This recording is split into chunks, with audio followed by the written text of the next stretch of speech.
दोस्तों, सोनम वांगचुक को अरेस्ट कर लिया गया और उनके ऊपर एनएसए लगा दिया गया है। अब जिन लोगों को नहीं पता कि सोनम वांगचुक कौन है, तो उन्हें बता दूं कि फुंगसुक वांगडू, जो रोल आपने 3 इडियट में देखा था, वही रोल इनके जिंदगी को आधार बनाकर, प्रेरणा बनाकर किया गया था सोनम वांगचुक के ऊपर। अब ये कोई छोटे मोटे व्यक्ति नहीं है। लद्दाख में इनका जन्म हुआ था, फिर उन्होंने पढ़ाई की देश के अलग अलग राज्यों में जाकर, और लद्दाख में इन्होंने बहुत सारे चेंजेस किए, बहुत सारे बदलाव किए पर्यावरण को लेकर, इन सभी चीजों को लेकर।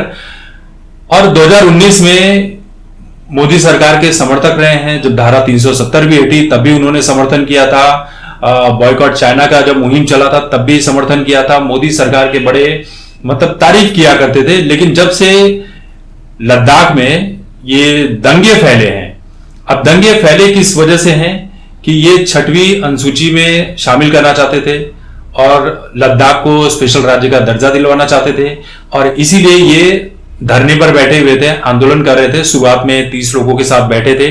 धीरे धीरे इनकी बात सुनकर, इनके नारे सुनकर और भी लोग जमा होने लगे। फिर हिंसक घटनाएं हुई और 4 लोगों की मौत हो गई पुलिस की गोलीबारी में, जिसके बाद इन्होंने अपना अनशन समाप्त कर दिया क्योंकि मौतें हो गई थी। और इसके बाद पुलिस का यह कहना है कि इन्होंने ऐसी नारेबाजी की थी जिसके चलते जनता उग्र हो गई थी, जहां पर सीआरपीएफ के ऊपर भी पत्थर बरसाए गए थे, बीजेपी दफ्तर में आग लगा दी गई थी। और ये भी सामने बात है कि कांग्रेस के ही कुछ नेता जो थे इनके साथ खड़े थे समर्थन में, जो ये सब करवा रहे थे।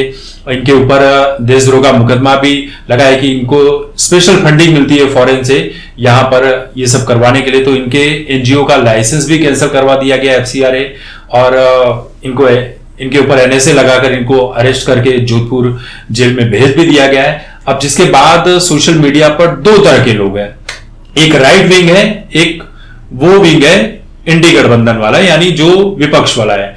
राइट विंग वालों का कहना है कि सोनम वांगचुक जो है देशद्रोह कर रहे हैं, देश के खिलाफ जा रहे हैं, इनको फंडिंग मिल रही है और ये जो है देश में अस्थिरता लाने का प्रयास कर रहे हैं। और विपक्ष जो कह रहा है कि उन्होंने जो मांग की है, सरकार नहीं चाहती कि वो मांग पूरी हो, सरकार खुद ही देश में कुछ सही चीजें नहीं करना चाह रही है। तो दोनों ही अलग अलग पक्ष हैं, जैसा कि हर बार होता है जहां भी आप राजनीति से जुड़ेंगे। अब जैसे हम ही न्यूज देते हैं, तो जैसी न्यूज आती है तो कोई कहेगा भाई तू बीजेपी का चमचा है, तू बीजेपी का दल्ला है, तू बीजेपी से पैसे लेता है। और जहां थोड़ा बीजेपी के अगेंस्ट न्यूज दो, वैसे कहेंगे तूने कांग्रेस से पैसे लिए हैं, तू कांग्रेस का दल्ला है। हमको समझ में नहीं आता, हम सबके दल्ले बनकर बैठे हुए हैं और हमारे गल्ले में कोई पैसा ही नहीं है। भैया चेक करवा लो, कोई पैसा नहीं है। हमारे मन में जो आता है हम ईमानदारी से कहते हैं, गल्ला चेक करवा लो पूरा एनी टाइम। न हम किसी के दल्ले हैं न बल्ले हैं, जो दिल में आता है वही बोलते हैं, जो सत्य है वही बोलते हैं।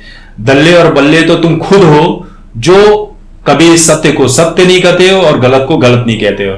सरकार अच्छा काम कर रही है तो भी तुम्हें बुराई करनी है, सरकार से तुम्हारा कुछ लेना देना नहीं है तो वहां तो बुराई तुम कर ही रहे हो। तो दल्ले और बल्ले तो तुम ही बनकर बैठे हुए हो, बल्ले बल्ले तो तुम्हारी है, हमारी कोई नहीं है भाई। जो है हम वही कहते हैं, बाकी तुम्हारी मर्जी।